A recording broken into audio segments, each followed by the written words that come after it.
Hola,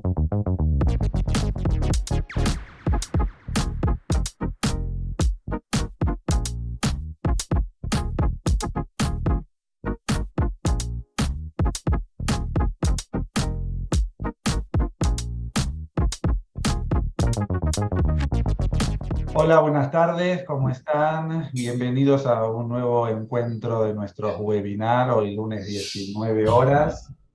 Bueno, y hoy me toca dar la charla a mí, así que agradezco la presencia de la doctora Fabiana Giver. Hola, Fabi. Hola Eh, Marce, ¿cómo estás? Tanto tiempo. Un todo, gusto acompañarte. todo bien, va a estar acompañándome en esta charla.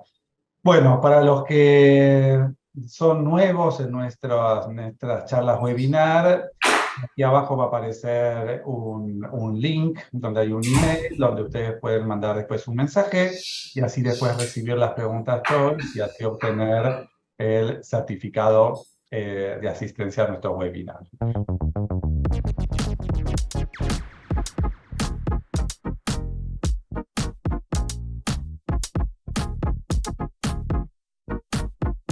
Bueno, ¿cuál va a ser un poco la hoja de ruta? El EPOC, sus implicancias, la EPOC y las comorbilidades, el manejo interdisciplinario. Bueno, vamos de lleno. Bueno, en el consultorio de atención primaria, obviamente que es una afección muy común, es algo que es prevenible y es tratable. Los síntomas respiratorios persistentes que limitan el flujo aéreo, eso nos va a dar, por un lado, en la vía aérea, la bronquitis crónica que todos conocemos, y en el parénquima en sí, el enfisema. Ahí tenemos una gama de grises que es bastante importante. Está causada por la exposición significativa a gases y partículas nocivas. Cuando uno habla de esto, quizás no habla solamente del tema del tabaco, que es lo más clásico. Estamos viendo que toda la polución ambiental mucho tiene que ver en esta cuestión también. Generalmente es algo progresivo, no sucede de un día para otro, sino mucho tiempo. Hay una gran susceptibilidad individual y el impacto de las comorbilidades se suma a esta cuestión. Esto es como si fuese una suerte de pantallazo global introductorio a lo que vamos a charlar. Es súper eh, súper frecuente en números también y se gasta muchísima plata, ya sea en el paciente individual como en el impacto que tiene en los recursos a nivel salud. Por otro lado, es la tercera causa de muerte a nivel mundial. Antecede la cardiopatía isquémica, el accidente cerebrovascular, así que es algo que en el consultorio habitual nos importa y mucho. ¿Qué pasa en Latinoamérica? Ustedes pueden ver acá que los números son bastante dispares. En promedio un 13%, Argentina un 14,5%, así que es bastante, a nivel mundial. Siempre cuando veo pues, estos números digo, bueno, todos los pacientes que se nos pasa, o sea, de lo que uno ve en el consultorio y que quizás uno tiene que ahondar un poquito más para tratar de detectar a estos pacientes con enfermedad pulmonar obstructiva crónica. Entonces, ¿cuáles son los desafíos que hoy tenemos? Hay un subdiagnóstico, o sea, pacientes que no diagnosticamos nosotros, o a veces pacientes que quizás por el hecho de haber fumado ya los metemos en el diagnóstico de EPOC y quizás no tienen EPOC. Entonces, el sobrediagnóstico, el desafío de cómo manejar las exacerbaciones, el desafío de cómo disminuir la mortalidad de estas cuestiones y el tratamiento que cada vez más es personalizado. Luego vamos a ver algunas guías generales, pero ver cómo amoldamos esa guía general con el paciente que tenemos enfrente nuestro. Bien, ¿cómo hacemos el diagnóstico? Desde ya los factores de riesgo son claves. Básicamente el paciente que fuma o que fumó.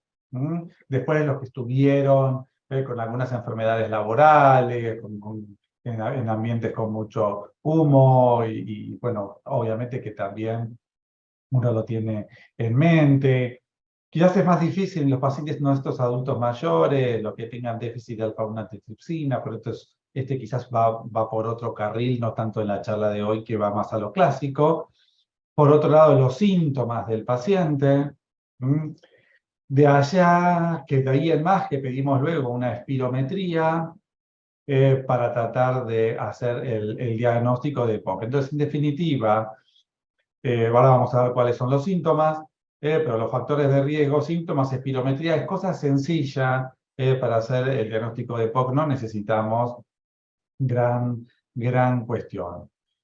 Con respecto a los factores de riesgo, bueno, a la cabeza de lo que vemos nosotros, el tabaquismo, ya sea activo o pasivo. Hoy, por suerte, la exposición laboral se ha restringido mucho, entonces los espacios son más reducidos para poder fumar y eventualmente en lugares abiertos. Pero la polución ambiental cada vez más tiene mucho que ver en las ciudades grandes, no solo para el tema del EPOC, hasta, por ejemplo, también para el tema cognitivo.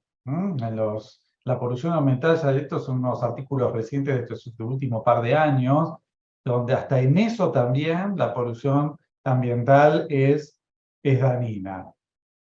Como charlábamos hace un ratito, el déficit de antitripsina también es un factor predisponente, no es que todos los que tengan déficit lo van a tener.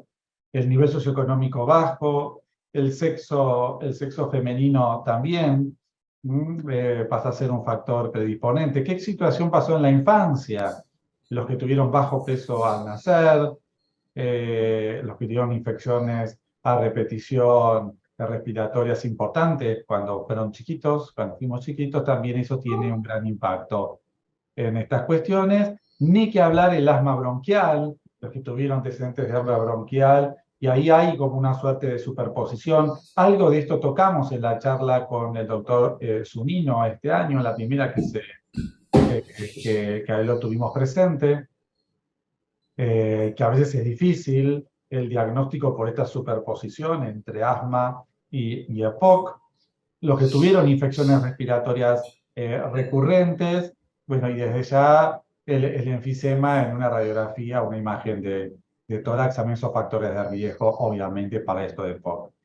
Y toda forma de tabaco, porque después estaban en los que son los cigarrillos electrónicos, todo es perjudicial para la salud, así que eso lo tenemos que tener nosotros bien en cuenta. Y un concepto que es muy geriátrico es la coexistencia de varias cosas al mismo tiempo. Es decir, un paciente que tiene POC con fragilidad y con discapacidad. En este trabajo muy interesante ya de hace un par de años, cómo el tema de la malnutrición, el problema físico y el EPOC, la fragilidad y la discapacidad se van entremezclando. Que es un poco el paciente nuevo, que no es nuestro, que no es solamente que tiene EPOC. A su vez es frágil, mayor riesgo de caídas, mayor inestabilidad en la marcha, que se lastime, así que y encima empiezan a perder peso.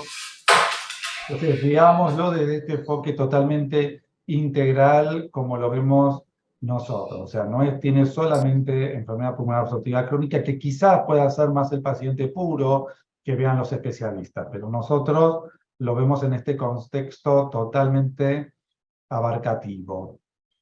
Bien.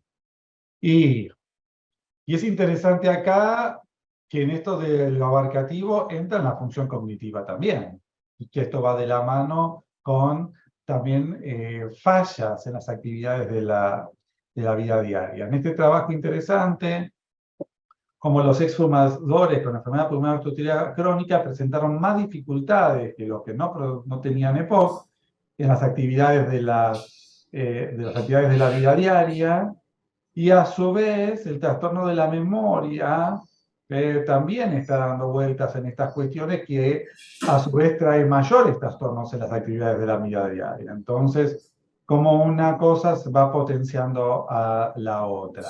Y cómo eso, Marce, puede afectar también la adherencia al tratamiento y en esa línea favorecer el empeoramiento del cuadro funcional, ¿no? Ah, totalmente. A ver, totalmente. Por eso, quizás para nosotros que vemos adultos mayores propiamente dicho, es un clásico. Hoy también un señor que a su vez tiene encima apnea del sueño severa. Entonces, además de ser EPOC, tiene apnea del sueño severa, es vascular, tiene lesiones leucariosis en la resonancia y encima es extabaquista y es EPOC. O sea, todo el paquete se junto, que es un gran desafío a la hora del manejo. Pero como un manejo también, que me adelanto un poquitito después a toda la rehabilitación y eso, y el paciente francamente está mejor. Pero él buscaba que con una pastilla mejorar todo, pero con una pastilla sola no mejoramos todo. Con todo un paquete de medidas, el paciente está francamente mejor. Esta diapo a mí me gusta, por eso la traje, de esto de los índices y escalas que tanto nos gustan a nosotros, de cómo el hecho del Body Mass Index, el grado de obstrucción en la espirometría y la disnea y la capacidad en el ejercicio, te va poniendo un score, que está muy relacionado con el tema de la mortalidad. Y esto quizás no sirve mucho para hablar con el paciente en el contexto de estimularlo. Si está fumando, dejar de fumar, y si no hace actividad física, hacer actividad física y comer mejor. Entonces, quizás a mí en particular, yo lo utilizo en ese sentido de poder mostrarle en qué situación estamos ahora y eventualmente qué puede hacer para que la situación cambie. Bueno, vamos un poquito a los síntomas. A ver, los clásicos, los síntomas respiratorios, disnea, tos, expectoración, broncorrea, eso lo limitan el ejercicio. Pero como vimos en las diapos previas, alteraciones en el peso corporal, en general empiezan a perder peso, y pierden mucha masa muscular. La osteoporosis viene de la mano con todo esto, y eventualmente la poliglobulia, que es lo más frecuente, pero ojo que también a veces los pacientes pueden tener anemia. Y la cuestión psicológica o cognitiva, desde la depresión y ansiedad, se sabe bien que el paciente con EPOC a lo largo de su vida, el 50% va a desarrollar sintomatología depresiva y de ansiedad, así que tenemos que estar ahí muy atentos, porque esto se entremezcla con la disnea, con la astenia, entonces tenemos que estar bien atentos porque podría mejorar con medicación específica para el estado de ánimo, porque a su vez tiene limitación para la vida cotidiana, alteraciones en relaciones de pareja, o sea, todo atenta a que no le vaya bien desde el punto de vista de la calidad de vida, y tenemos que enfocarlo de diferentes formas. Y mientras antes podamos hacer el diagnóstico, mejor, porque ya cuando el paciente empieza con síntomas, ya en una etapa asintomática, ya la capacidad respiratoria estuvo afectada. Entonces tenemos que estar muy atentos a la solicitud de la espirometría para el diagnóstico, no tanto cuando ya tiene síntomas que son súper floridos, ¿no? Y empezar la estrategia terapéutica ahí. No, y tener en cuenta que cuando el paciente empieza a quejarse de disnea, tos, bueno, no atribuir todo a mala condición física como una causa generadora de esta sintomatología, sino muy importante tener en cuenta diagnósticos diferenciales.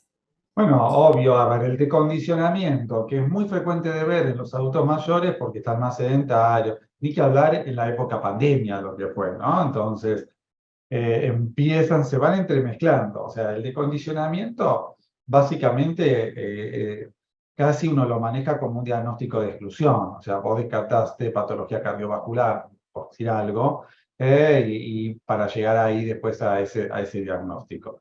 La espirometría, con y sin broncodilatadores, nos va a ayudar mucho en el diagnóstico desde ya, permite establecer el diagnóstico, cuantifica el flujo aéreo, el grado de severidad, la respuesta al tratamiento, la progresión de la enfermedad, y desde ya que es un predictor de hospitalización y mortalidad por EPOC. Así que bueno, es clave el tema de la espirometría. Hay escalas, como puede ser esta, Puma, cazador de POC, tal con la letra chiquitita ahí al costado a nuestra izquierda, donde uno va ingresando datos desde la edad, desde el antecedente de tabaquismo, si siente falta de aire al caminar rápido en un terreno llano o al subir una pendiente, si tiene secreciones pulmonares habituales, si tiene tos habitualmente cuando no está resfriado. Son todas preguntas que le hacemos, pero nos cuantifica en esta escala y ahí podemos tratar de, nos ayuda eventualmente en pedir o no una espirometría. A veces el diagnóstico en el consultorio es sencillo, no necesitamos ninguna escala, pero si tenemos alguna cierta duda, podemos utilizar esto, ya sea, ustedes fíjense el nivel de sensibilidad y especificidad cuando tiene más de 5 puntos, donde confirmamos con la espirometría, pero si no los tiene, la posibilidad de que el paciente sea de POC es muy baja. Entonces, ¿qué hacemos ante un paciente que le diagnosticamos? Les pedimos la espirometría, ya vimos los síntomas. ¿Cómo hacemos esta evaluación inicial? Acá ya lo charlamos también, ya venimos machacando, por eso esta charla es una suerte de resumen, donde cosas que ya vimos durante todos estos años, pero volvemos a recalcarlo y hay algunas cositas nuevas también. Bueno, el tema de la disnea, los síntomas, las exacerbaciones, tabaquismo, el dosaje de antitripsina 1, en el caso que uno considere necesario, y las comorbilidades, son todas cosas claves que vamos a tener en esta evaluación inicial. Entonces, ¿cómo medimos el grado de obstrucción? A través de la escala esta GOLD, que muchos de ustedes ya la conocen. Entonces, leve, si el BF1 es más de 80, moderado entre 80 y 50, y así, bueno, va empeorando, severo y muy severo. Esto recuérdenlo porque luego vamos a ver cómo a través de una tablita de 2x2 vamos a ir viendo cómo se va entremezclando. Los síntomas, esta es otra escala muy conocida, que en realidad son todas preguntas que uno le va haciendo al paciente, si le falta el aire solo al realizar un ejercicio intenso o a andar caminando en un terreno llano. Bueno, y ahí va empeorando en la medida que va avanzando, ¿no? Hasta el punto 4 acá, que tiene demasiada dificultad respiratoria para salir de casa, le cuesta respirar, vestirse, bueno, esto va empeorando. Hay otra escala de la izquierda, ven que es otra escala, que también podemos llegar a utilizar, pero bueno, no quiero que, que de alguna manera dificultar esto con los síntomas. Esta, la tabla que dice acá 2.5 es la que más se utiliza para medir los flujos. Bueno, y acá, entonces, como les comentaba, en esta tablita uno va viendo, según los síntomas, el A es el que menos síntomas tiene, el que no tuvo exacerbaciones o eventualmente una y sin hospitalizaciones, y cómo vamos generando un cuadrito. Un cuadrito con respecto a otro. Para la mano izquierda vemos la escala esta Gold, que también obviamente nos va ayudando mucho, porque está muy emparentado cómo le da la escala y cómo le va a ir después a la hora de las reagudizaciones. Entonces, ¿cuál es el manejo inicial? Obviamente que tiene que tratar de dejar de fumar, a veces lo podemos hacer en el consultorio con toda la medicación que existe, los parches, medicación por vía oral, propio. Bueno, hay muchas cosas que podemos hacer o trabajar en grupo. Acá tenemos en el hospital un grupo que se llama Garantay que nos ayuda muchísimo en los pacientes con mayores dificultades para dejar de tabaco. Así que el tabaco siempre hay que dedicarle por lo menos no, menos 3 a 5 minutitos del paciente que fuma, 3 a 5 minutitos de tiempo de la consulta para volver a machacar sobre eso, que eso tiene un cierto impacto, y más cuando Sí, estamos convencidos. Sí, Fabi. igualmente, Marce, es muy importante que tenga un espacio donde trabajarlo, porque muchas veces conseguir la adherencia a la cesación tabáquica es tal vez el punto más importante en el abordaje inicial y es el más difícil de conseguir adherencia en el paciente si no se trabaja con intensidad, con tiempo, y el abordaje grupal es súper importante. El farmacológico es una herramienta. A veces hay pacientes sumamente estimulados, ¿sí?, que salen y tiran el paquete, pero realmente hay otros que tiene que ser un trabajo mucho más dedicado.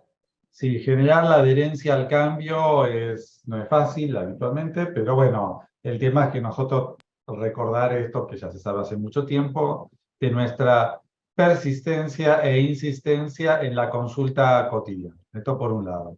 Obviamente que estén vacunados, los cambios de estilo de vida, que es todo un pack de cambio, no solamente dejar de fumar, empezar a caminar, tener el cambio de la dieta también, toda una estrategia que nos lleva un tiempito, pero que habitualmente estamos convencidos que sirve y de mucho.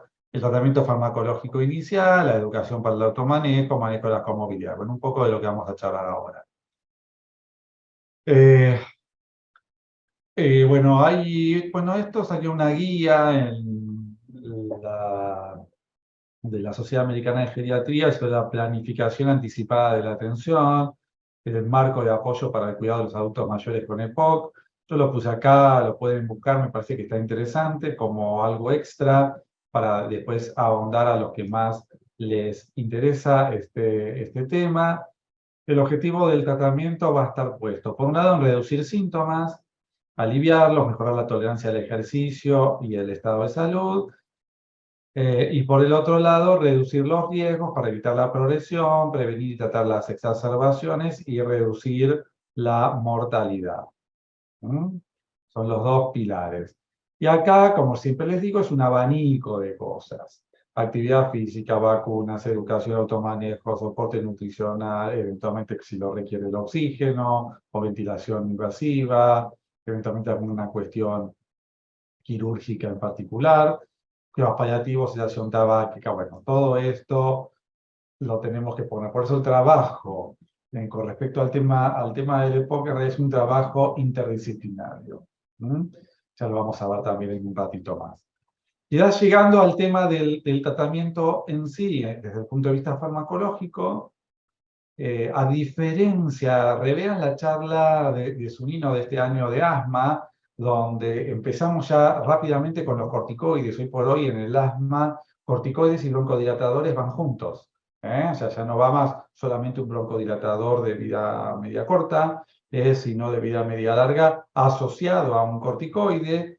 Acá la situación es por ahora un poco diferente en el sentido del paciente del grupo A. Recuerden que tenía pocos síntomas y pocas o una sola exacerbación en el último tiempo sin hospitalización, quizás requiera algún broncodilatador, obviamente de larga duración.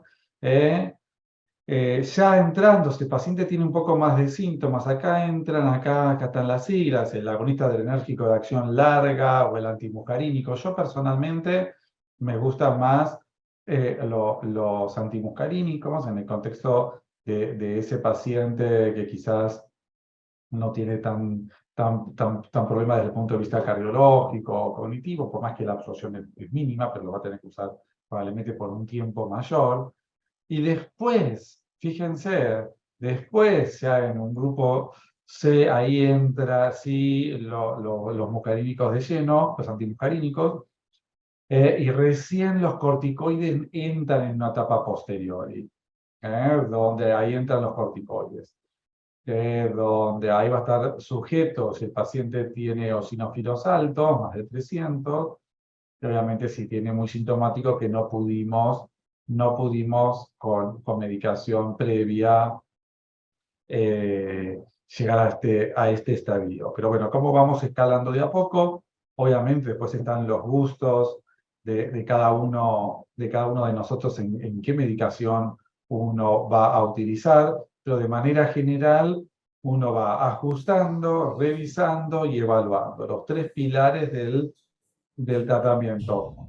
para todo, ¿no? Porque esto puede ser para acá que estamos hablando de POC, como para otras cosas también desde ya, que tenemos que estar continuamente revisando la estrategia terapéutica. Sí, igualmente, Marce, un tema, es muy importante, de acuerdo a la característica del paciente, la elección del medio en el cual va a utilizar la medicación, porque no son fáciles algunos sistemas de utilizar o de aprender a utilizar, en cuál vamos a por ahí agregar aerocámara o sistemas de inhalación más sencillos. Entonces eso es algo que por ahí de entrada uno también tiene que Sí, evaluar. eso lo íbamos a ver en un ratito, pero a ver, lo que vos decís es clave, o sea, no solamente la estrategia en el consultorio, sino el trabajo con enfermería, y nosotros tenemos el trabajo también con farmacia.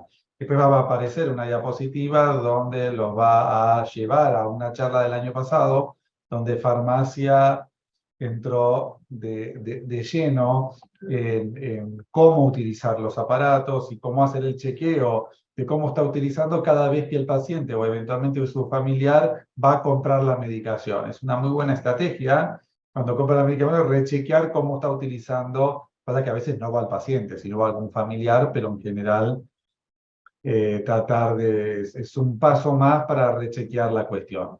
Este es un trabajo, que salió en España, que los divide básicamente en pacientes de riesgo bajo y de riesgo alto, según los síntomas, las exacerbaciones y el grado de obstrucción, eh, que es una manera un poco más sencilla en cuanto a la guía de cómo luego los vamos tratando. Por ejemplo, en un riesgo bajo, que le daban los LAMA, los antimuscarínicos, que, o sea, que de alguna manera yo me sentía un poco acá identificado porque era lo que yo más utilizaba en este tipo de pacientes. Y por otro lado, los que tienen un riesgo alto, ya ponen la combinación rápidamente entre un LAMA y un LABA, ya sea el broncodilatador en sí con el antimuscarínico, y ya van buscando ahí los eosinófilos y en el caso que lo tengan, ahí utilizar, los corticoides. Pero bueno, es otra manera, tiene todas sus cuestiones a las recomendaciones. Fíjense arriba, recomendaciones generales, como ya estuvimos charlando hasta ahora. Y quizás yo quiero rescatar un poquitito la rehabilitación pulmonar, que a mi entender es clave en el éxito terapéutico. En esta también guía de UNANAS del 20 también es interesante. No, bueno, es en inglés, les pido disculpas, pero lo pueden ver después en detalle. Quizás algunas pequeñas cositas que yo quiero realzar. Fíjense acá, los corticoides inhalatorios típicamente no son usados solos en el paciente con EPOC. O sea, los corticoides los utilizamos en el contexto de que el paciente escaló en cuanto al control de su sintomatología. Y los corticoides orales los usamos generalmente por un tiempo muy limitado, promedio 5 días, en general no más de 10, 14 días, eso como mucho, pero en realidad si mejora con poca cantidad. Después también ustedes van a leer los inhibidores de la fosfodiesterasa, también es una estrategia en los pacientes eh, que nos es difícil poder manejarlo. Y la combinación de beta-2 con los anticolinérgicos, acá tienen diferentes presentaciones, y como la recomiendan como terapia de mantenimiento en los pacientes que son sintomáticos, eh, altamente sintomáticos. Después también pueden ser las combinaciones con LABA, acá con corticoides, en este caso bueno, puede ser formoterol con budesonide. También volvemos a lo mismo, recomendaciones para el mantenimiento, o los que tienen los eosinófilos altos, que como bien dice acá, probablemente coexista el tema del asma con el EPOC. Si es por vía oral, en el contexto de una exacerbación, promedio, como les decía, 5 días, y usamos antibióticos si empieza a tener un cambio en la coloración del esputo, mayor disnea. Bueno, obviamente que el oxígeno lo tenemos más reservado en situaciones ya prácticamente cuando la saturación es muy baja, en un estado medio basal. Así que también tenemos. Bueno, entonces, también tenemos lo que se llama que ustedes van a empezar a escuchar cada vez más, la triple terapia. ¿Mm?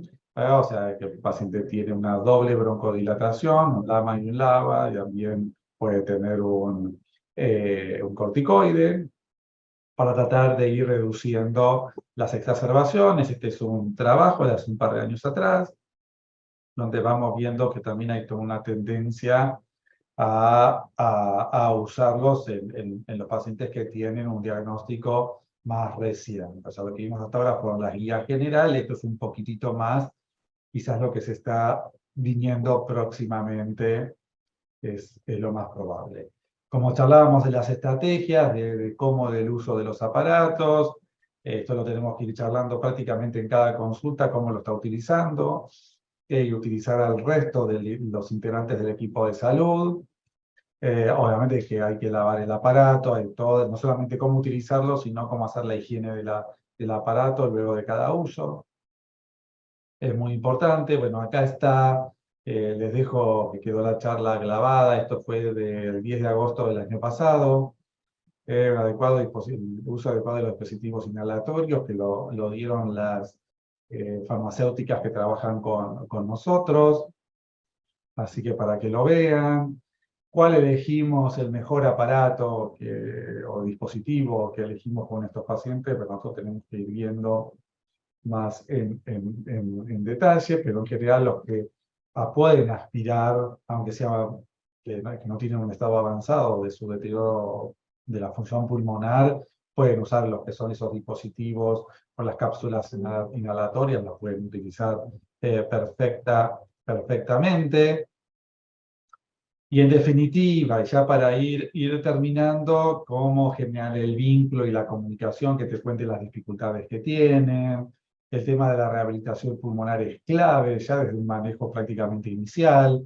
Optimizamos el trabajo todo el tiempo. Un programa psicológico, porque estos pacientes, como les decía, en algún momento de su evolución van a tener trastornos en el ánimo, y esto hay que manejarlo desde el punto de vista farmacológico y quizás también no farmacológico. Lo farmacológico a través de un IRS, un inhibidor de captación de serotonina, es lo que más existe evidencia. Eh, todo lo que tenga que ver con el ejercicio físico, siempre charlamos del Vivifrey, de esa aplicación que uno puede tener en el celular que te ayuda a organizar una estrategia de actividad física en casa. Se puede, es posible revertir esta fragilidad en los pacientes con enfermedad pulmonar obstructiva crónica. Y quizás como conclusión final, obviamente la reducción de la contaminación del aire a veces es difícil. O sea pero bueno, uno espera que todos los coches híbridos y después eléctricos mejore esta cuestión. El hecho de poder identificarlos tempranamente y de esa manera hacer mejores diagnósticos de EPOC va a estar buenísimo. La rehabilitación pulmonar siempre tengámoslos en mente, por más que el paciente sea frágil. El hecho de rechequear el uso de los inhaladores es importante, porque más de la mitad quizás no lo estén usando de la manera correcta. Y uno tiene que ir charlando sobre la atención al final de la vida. O sea, me parece que estas son situaciones porque el aumento de la mortalidad es mayor en estos pacientes, y uno debería en algún momento también chequear sobre las directivas anticipadas con los pacientes. Bueno, recuerden de seguirnos en nuestro sitio de Instagram, de geriatría.iva, que a veces tocamos temas vinculados con este o con otros, pero bueno, y les agradezco mucho el hecho de haber participado y escuchado esta charla. Bueno, Marce, dos cositas. sí,